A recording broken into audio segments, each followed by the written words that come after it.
வணக்கம். சுதா கிச்சன். பூண்டை உரிக்க நம்ம கஷ்டப்பட வேண்டாம்.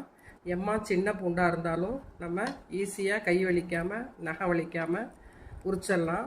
ஒரு கத்தியை எடுத்துக்கிட்டு இந்த பூண்டோட காம்பு பகுதியையும்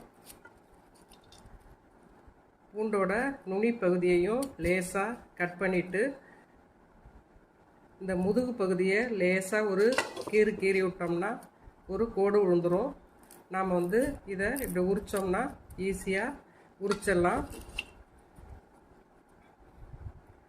எவ்வளோ சின்ன பூண்டாக இருந்தாலும் சரசரன்னு நம்ம சீக்கிரம் உரித்து பயன்படுத்தலாம்.